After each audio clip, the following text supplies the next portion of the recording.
Guys, हम CSIR net का ये वाला PYQ डिस्कस करेंगे। बेसिकली ये मास स्पेक्ट्रोमेट्री का है। इसमें बोल रहा है in the mass spectrum of the compound given below during the alpha cleavage the order of preferential loss of group is. Alpha cleavage mention है। ओके, अब देखिए इसमें क्या होता है। अगर आपको अल्फा क्लेवेज बोले तो सबसे पहले जो होता है ना, ये वाला जो हमारा है ये रेडिकल कैटायन बन जाता है। ओके, मास स्पेक्ट्रोमेट्री अगर आपने थोड़ा पढ़ा, आपको उसका आइडिया है कि क्या। देखिए ऐसा देखिए, सबसे पहले नॉन बॉन्डिंग होता है, नॉन बॉन्डिंग नहीं तो फिर डबल बॉन्ड होगा, नहीं तो सिंगल बॉन्ड है जो हमारा रेडिकल कैटायन बनेगा, क्योंकि तभी वो डिटेक्ट होगा। तो यहाँ पे क्योंकि नॉन बॉन्डिंग प्रेजेंट है तो लोन पेयर है ना, तो लोन पेयर तो नॉन बॉन्डिंग होता है, तो ये प्रेजेंट है। तो इसमें जब इलेक्ट्रॉन बीम पड़ेगा तो क्या हो जाता है, रेडिकल कैटायन बनता है। ये तो बेसिक्स है ना, क्वेश्चन मतलब सॉल्व करने से पहले आप थ्योरी में थोड़ा तो पढ़े होंगे BSc लेवल में ही। तो ये क्या बन जाएगा पहले देखेंगे, फिर हम लोग क्लेवेज के बारे में देखेंगे। ये था C3H7, ठीक है।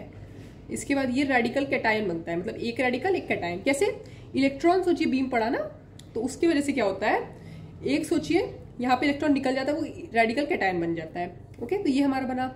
अब इसका अल्फा क्लेवेज, ये लिखा हुआ है अल्फा क्लेवेज ना, आपको ज्यादा इसमें सोचने की जरूरत नहीं कि क्या होगा, वैसे भी आप समझ जाएंगे।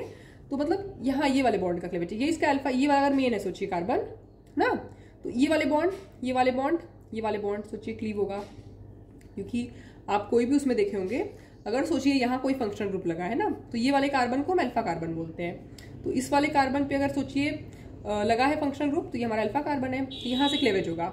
अब देखिए अल्फा क्लेवेज में जो होता है ना, हमारा इंटरमीडिएट होता है, उसमें रेडिकल का स्टेबिलिटी देखते हैं, फ्री रेडिकल। जितना बल्की होगा फ्री रेडिकल ना, उतना ज्यादा स्टेबल है कंपाउंड, मतलब उतना ज्यादा रिएक्शन अच्छा होगा। तो ऑब्वियसली ये हम जानते हैं कि जितना बल्की है उतना ज्यादा स्टेबल है। तो भाई ये तो बल्कि है ही, देख के समझ में आ रहा है। फिर ये ना, मतलब इसमें अगर रेडिकल बनेगा तो ये सबसे ज्यादा स्टेबलाइज्ड होगा, क्योंकि ये रूल्स है। पहले हम लोग कार्बोकैटायन भी देखते हैं, लेकिन यहाँ अल्फा क्लेवेज में हम देखते हैं फ्री रेडिकल। ओके, तो फ्री रेडिकल सबसे पहले ये, फिर ये। आप ऑप्शन देखिए C3H7 पहले, अरे एक ही ऑप्शन में, आपको कोई डाउट करने की जरूरत नहीं है, ये मार्क कर देंगे। अब आपको इसमें नहीं कंफ्यूज होना है, क्योंकि देखिए आपने अगर जब पढ़ा होगा मास स्पेक्ट्रोमेट्री तो आपने पढ़ा होगा कि हम लोग ना सबसे पहले देखते हैं कि कार्बोकैटायन कौन सा स्टेबल है, फिर अगर कार्बोकैटायन सेम है तो हम लोग फ्री रेडिकल देखते हैं। लेकिन यहाँ कोई दिक्कत नहीं, अल्फा क्लेवेज मेंशन्ड है इसीलिए। Okay, thank you.